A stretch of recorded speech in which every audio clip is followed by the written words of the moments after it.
क्या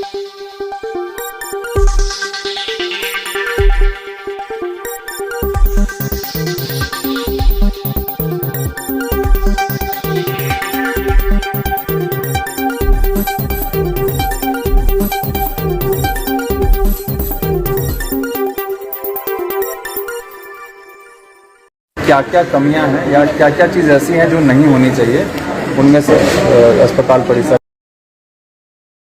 में है। पुराने निष्क्रिय वाहन अस्पताल परिसर में वर्षों से पड़े हुए हैं, जंग खाए हैं। साथ ही साथ साफ सफाई की स्थिति एवं शौचालयों की स्थिति, पेशेंट्स को मिलने वाले आधारभूत जो सुविधाएं हैं उसमें जो कमी है उसको राज्य सरकार के प्रस्तुत करेंगे।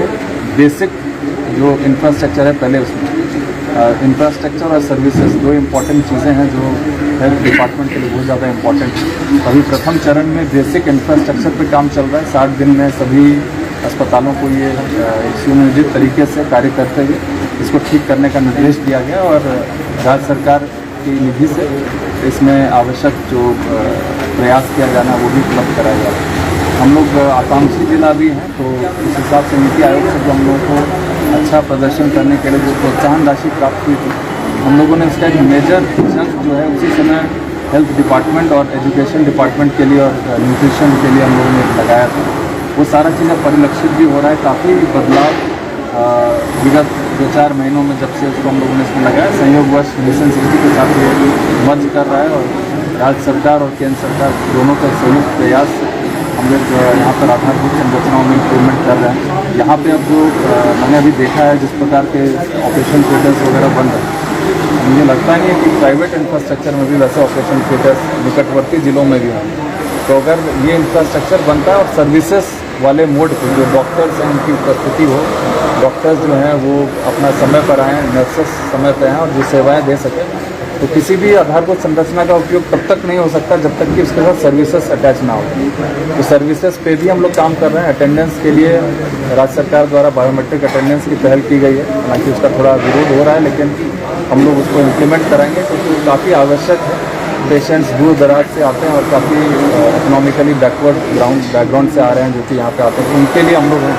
तो उनकी सुविधाओं का ध्यान रखना, अगर वो समय पर आ रहे हैं तो डॉक्टर्स भी समय पर हैं, समय पर उनका जो कार्य है उसको करें, तो निश्चित रूप से काफ़ी ज़्यादा सुविधा और इम्प्रूवमेंट हेल्थ सेगमेंट में खगड़िया में कम से कम देखने को मिलेगा। डेंगू का प्रकोप बढ़ रहा है, इसके बचाव को लेकर के क्या किया जा रहा है? उपचार के लिए सदर अस्पताल में स्पेशली क्या व्यवस्था की जा रही है? देखिए, डेंगू जो है वो साफ पानी में पनपता है, डेंगू का जो लार्वा होता है, और इसके लिए ज़रूरी है कि सबसे पहले अपने घर से हम लोग शुरुआत करें। फ्रिजेस के पीछे जो पानी रहता है, एसी का जो पानी जमा हुआ रहता है, बारिश का भी मौसम, गमलों में पानी जमा हुआ रह जाता है, बर्तनों में पानी जमा हुआ रह जाता है, इसके कारण भी डेंगू फैलता है। एक तो पहली सावधानी अपने घर से शुरुआत होती है कि हम लोग वैसी स्थिति आने ना दें। इसके पश्चात आसपास का एरिया भी थोड़ा स्वच्छ हो जिसके कारण ये स्थिति उत्पन्न ना हो। तो इसके लिए फॉगिंग की व्यवस्था हम लोगों ने नगर परिषद के माध्यम से स्टार्ट कराई है। चरणबद्ध तरीके से पूरे शहर का फॉगिंग हम लोग करा रहे हैं। इसका फोटोग्राफ्स भी हम लोग जियो टैगिंग के साथ मंगाते हैं। हालांकि इसको और ज़्यादा तेज़ करने की आवश्यकता है। दुर्गा पूजा में व्यस्तता के कारण अभी विगत 2-3 दिनों से फॉगिंग नहीं हो पाई है। पुनः आज को हम लोग प्रारंभ कराएंगे। डेंगू के कुछ पॉजिटिव केसेस, प्लेटलेट्स की कमी के कुछ पेशेंट्स जो हैं हम लोग के संज्ञान में हैं। कुछ पेशेंट्स की मृत्यु भी पटना में हुई, ऐसा मेरे को जानकारी मिली। कुछ पेशेंट्स को हम लोग ने यहाँ से कल रेफर भी किया है पटना में, तो उनके घर जाकर। लेकिन यहाँ पे अस्पताल में ऐसा कोई डेंगू का पॉजिटिव केस डिटेक्ट नहीं हुआ है। डेंगू के टेस्ट करने के लिए किट्स यहाँ पर पर्याप्त मात्रा में उपलब्ध हैं। रोगी कल्याण समिति के माध्यम से इसका क्रय किया गया है। और जो जहाँ पे भी पॉजिटिव केस की सूचना मिल रही है या ऐसे केसेस की सूचना मिल रही है जहाँ पर प्लेटलेट्स की कमी हो रही है, डॉक्टर्स के माध्यम से भी हम लोगों ने उनको निर्देशित किया कि यदि कोई भी ऐसा केस उनके संज्ञान में आए तो निश्चित रूप से भले ही वो प्राइवेट में भी इलाज करा रहे हैं, हमारी जानकारी में रहना चाहिए, ताकि उसके इर्द गिर्द हम लोग जो सर्विलांस का टीम है उसको भेज के वहाँ पर टेस्ट करा सकें। कितने लोगों की मौत? एक महिला की बात सुनने में आ रही है जो अपना इलाज कराने के लिए पटना गई, पटना में ही उनकी मृत्यु हुई। ये सोशल मीडिया के माध्यम से जानकारी उस हिसाब से कुछ जो हो जाएगा, ये पहले हुआ था एक तो यही तो हो गया जी, महिलाएं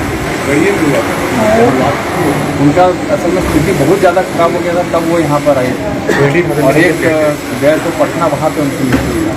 ऐसा मॉबिंग जो हो रहा है तो 39 वार्ड में होगा या पूरा नगर पंचायत? नहीं पटना अब नगर परिषद जब विस्तारित हो गया तो विस्तारित हो गया।